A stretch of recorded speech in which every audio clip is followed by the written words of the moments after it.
Doctor, বাচ্চার কান্নার আওয়াজ পাচ্ছি, ডেলিভারি কি হয়ে গেছে? হ্যাঁ অরুণ সাহেব, আধা ঘন্টা আগেই ডেলিভারি হয়ে গেছে, আপনার ছেলে হয়েছে। আচ্ছা ডাক্তার, একটা জিনিস আমার মাথায় খেলে না, বাচ্চারা ডেলিভারি হওয়ার সাথে সাথে কান্না করে কেন? ধরেন আপনি কারো বাসায় 9 মাস ফ্রিতে খাচ্ছেন, ঘুমাচ্ছেন, থাকতেছেন, হঠাৎ করে যদি আপনাকে লাথি মেরে বের করে দেয়, তখন আপনি কি করবেন?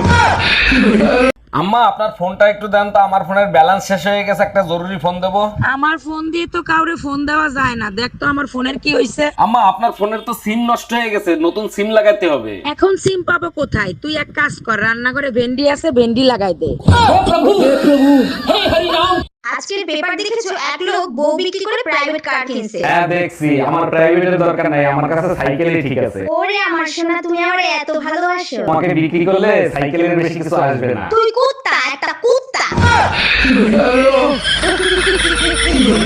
এই তোমার ফোনে সমস্যা নামে কে ফোন দিছে? ফোন লাউড দিয়ে রিসিভ করো তো। আরে রং নাম্বার, বারবার ফোন দিয়ে ডিস্টার্ব করে, তাই সমস্যা দিয়ে সেট করে থুই দিছি। কানারে হাইকোর্ট দেখাও, রং নাম্বার হলে ব্লক করতা, সেভ করতা না, ফোন রিসিভ কর। হ্যালো জামাই কেমন আছো বাবা তোমরা? হ্যালো, এই কোথায় তুমি? তুমি যেখানে থাকো এই মুহূর্তে বাসায় চলে আসো। কেন কি হয়েছে? কেউ মারা গেছে নাকি? আরে কেউ মরে নাই, পাশের বাসার ভাবির ছেলে হইছে। পাশের বাড়ির ভাবি ছেলে হয়েছে, তা আমি কি করবো? এসে নাচবো? ছেলের চেহারার সাথে ভাইয়ের চেহারার কোনো মিল নাই, তাই তোমাকে ডাকতিছে।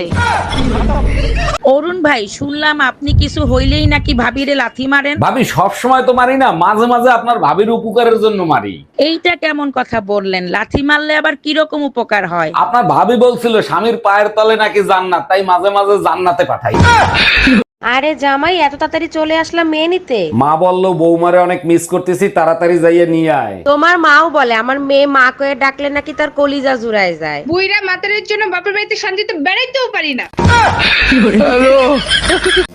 করবো না আমি তোমার সংসার, থাকো তুমি তোমার মেয়েকে নিয়ে, আমি চললাম বাপের বাড়ি। বাবা, মা চলে যাচ্ছে, মাকে আটকাও। কেন, তুই বলছিলি না বাবার বিয়ে খাবি? তোকে বাবার বিয়ে খাওয়াবো। কি মজা, কি মজা, বাবার বিয়ে খাবো, বিয়ে। এই তোমার ভাইয়ের বিয়ে কি ঠিক হয়েছে? মেয়ে কি পছন্দ করছে তোমার ভাইকে? মেয়ে পক্ষ পছন্দ করছে, কিন্তু আমার পছন্দ হয় নাই, তাই বিয়ে ক্যান্সেল করে দিছি। কেন? তুমিই তো বলতা মেয়ে দেখতে পরীর মতো সুন্দর, তা ক্যান্সেল করছো কেন? যখন জানতে পারছি ওই মেয়ে আর তুমি একই স্কুলে পড়তা। এই আমার প্যান্টের পকেটে 20,000 টাকা ছিল, টাকা কি তুমি নিছো? আমারে কি তোমার চোর মনে হয়? আমি কেন তোমার টাকা নিব? টাকা তো তুই নিছিস, কিভাবে টাকা বের করতে হয় আমার জানা আছে। এই একা একা বিড়বিড় করে কি বলতিছো? বলতেছি শুটিং এর জন্য নকল টাকা আনছিলাম, এখন আবার নকল টাকা আনতে যাইতে হবে। কি ওগুলো নকল টাকা ছিল? আসসালামু আলাইকুম আম্মাজান, শ্বশুর আব্বা কি আছে? থাকলে তার কাছে একটু দেন তো। ওয়ালাইকুম আসসালাম জামাই, তোমার শ্বশুর তো বাজারে গেছে, জরুরি কিছু দরকার হলে আমাকে বলতে পারো। বিয়ের সময় 50 ইঞ্চি টিভি দেওয়ার কথা ছিল, আপনারা টিভি দেন নাই কেন? আরে জামাই, দুইটা টিভি দিয়ে কি করবা? আমার মেয়ের আল্ট্রাসাউন্ড করে দেখো, ওর ভিতর টিভি আছে।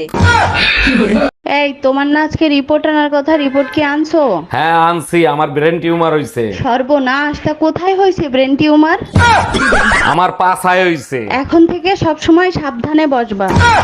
এই তুমি না জুম্মার নামাজ পড়তে গেলা, মুখ কালা করে আসছো কেন? কেউ কিছু বলছে নাকি? মসজিদের হুজুর খুতবা দিচ্ছিল, চুরি করা জিনিস খাওয়া হারাম। হুজুর তো ঠিকই বলছে, তোমার মুখ কালো কেন? তুমি কি চুরি করা জিনিস খাইছো? আরে না, আমি শুধু হুজুরে বলছিলাম চুরি করা মুরগি জবাই দেওয়ার সময় যদি বিসমিল্লাহ আল্লাহু আকবার বলে জবাই দিই তাইলে কি হালাল হবে?